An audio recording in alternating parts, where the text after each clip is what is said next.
Manifesting while you're still healing is one of the most misunderstood yet powerful phases of the entire transformation journey.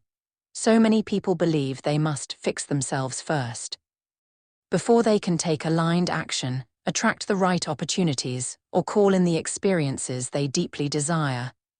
But healing isn't the pause button on manifestation, it is the activation point. It is the process that breaks old energetic patterns, dissolves subconscious resistance, and clears the path for the new life you're trying to create.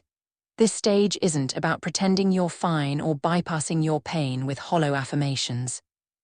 It's about understanding how your emotional states communicate with your deeper truth and learning to follow that guidance with compassion and awareness. You aren't manifesting in spite of your pain. You're manifesting through it, because of it, and beyond it. Pain becomes your compass, not your punishment. It points you toward what is out of alignment and reveals what must shift internally before your outer reality can transform. Healing isn't a linear process, it moves in waves. Some days you feel clear and open, other days you're pulled back into old emotional patterns that feel heavy and confusing. Manifestation during this time isn't about forcing high vibrations or maintaining constant positivity. It's about staying consciously connected to your inner state so that you can work with your energy rather than abandoning yourself the moment discomfort arrives. These emotional fluctuations are not signs of failure, but evidence that your energy field is recalibrating. They show that your subconscious is releasing old programs you no longer need. The first step to manifesting while healing is recognizing that your emotions are not random. They are energetic feedback systems. When you feel heavy, constricted, or anxious, it's a sign that you're entertaining thoughts or beliefs that contradict your inner truth.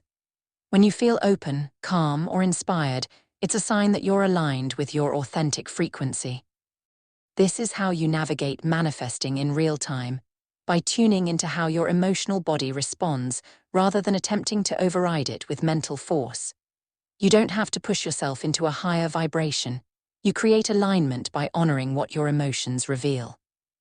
One of the biggest mistakes people make at this stage is believing that pain automatically lowers their vibration to the point where they can't manifest. But emotional pain and low vibration are not the same thing. Pain is just energy trying to move. It only becomes low vibration when you suppress, reject, or judge it. When you allow yourself to feel your emotions without collapsing into them or resisting them, you remain aligned even if what you're feeling is difficult. This is emotional mastery, the ability to witness your inner world without identifying with every passing feeling as truth. Manifestation is not blocked by sadness, fear, grief, or uncertainty. It is blocked by self-abandonment, those moments when you invalidate your emotional reality, pretend you're fine to keep up an image, or try to spiritually bypass discomfort by forcing yourself into false positivity.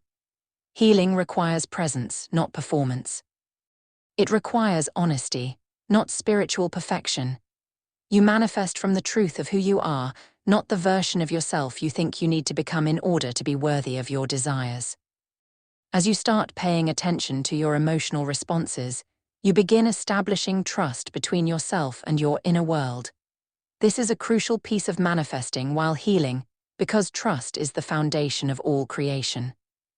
When you trust yourself, you stop reacting to situations from fear and start responding from awareness. When you trust your emotions, you stop seeing them as interruptions and start treating them as guidance. When you trust the process, you stop trying to control every detail and start co-creating with life. Healing amplifies manifestation because it increases your internal stability. The more grounded you feel in your own emotional truth, the less likely you are to manifest from desperation, scarcity, or fear. Your energy becomes more coherent, and your intentions become more powerful. You don't need to push or chase validation anymore, because you're learning to cultivate energetic safety within yourself. When your nervous system feels safe, your manifestations can flow without interference from old survival patterns. This stage also teaches you how to hold duality. You learn that you can desire abundance even while working through financial fear. You can call in a loving relationship even while healing from heartbreak. You can begin creating your dream career even while letting go of past failure. Duality is not a contradiction. It is a higher level of emotional intelligence. It is the understanding that you do not need to have everything figured out before you take steps toward your new reality. You simply need to remain aligned with the truth that you are worthy of receiving. Even as you grow to manifest while healing, you must become intentionally aware of the stories you tell yourself. Every story has a frequency. Stories of lack, powerlessness, or defeat create inner contraction. Stories of potential, truth, and self-respect create expansion. The goal isn't to force yourself into a positive story, it's to rewrite the narrative from a place of honesty. Instead of "I'm too broken to manifest," you shift to "I'm learning to align with my true power even as I heal." This subtle reframing changes the energy of your entire manifestation because it validates your current reality while pointing you toward your future. Manifesting during this stage is also about taking aligned micro-actions. You don't need to make massive moves when you're still stabilizing emotionally. Small, consistent steps carry higher power because they're anchored in intention and awareness. Each small action signals to the universe that you're ready to receive and ready to participate in your unfolding. You become an active creator, not a passive observer waiting for healing to magically complete. This is also the phase where your intuition strengthens. As you release emotional noise, your inner voice becomes clearer. You begin sensing when something resonates and when it feels off. You become more discerning with your energy, your relationships, your decisions, and your boundaries. Manifestation requires clarity of intention, and healing gives you that clarity. You stop manifesting from wounds and start manifesting from wisdom. The emotional waves you experience during healing aren't setbacks, they are recalibrations. Tears release trapped energy. Fatigue signals the completion of an internal cycle. Anxiety reveals where your future self is asking you to expand. Resistance shows you where empowerment is waiting to be claimed. Instead of fighting these sensations, you learn to witness them with compassion. This increases your emotional capacity, which directly expands your manifestation capacity. You also start realizing that you don't need to rush your healing. Manifestation thrives in environments of presence, not pressure. When you stop rushing, your energy opens. When you stop panicking, your intuition sharpens. When you stop judging your pace, your frequency rises naturally.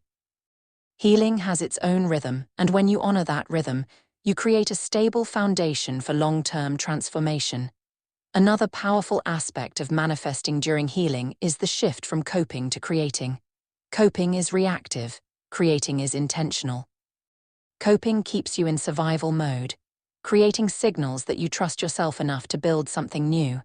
Even the smallest choice, choosing rest, choosing clarity, choosing boundaries, choosing truth, turns your emotional landscape into fertile ground for manifestation. This phase teaches you that you don't manifest because you're healed, you manifest because you're aligned. Alignment does not require perfection. It requires presence, honesty, and emotional awareness. The more aligned you become with your inner truth, the more your outer reality begins to shift. You start noticing synchronicities, intuitive nudges, and opportunities that were previously hidden. Healing sharpens your perception so you can recognize when the universe is speaking to you. As you integrate all of this, you begin to trust your unfolding deeply. You stop expecting instantaneous results and start focusing on sustained alignment. You stop chasing outcomes and start cultivating energetic consistency. You stop seeing healing as a burden and start recognizing it as your initiation into conscious creation. By the end of this stage, you no longer fear your emotions because you've learned how to use them.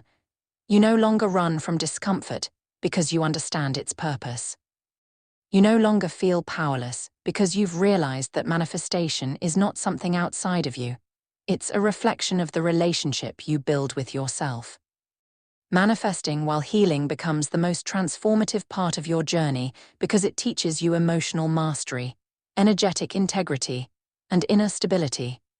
You step into your creator identity long before your external circumstances catch up.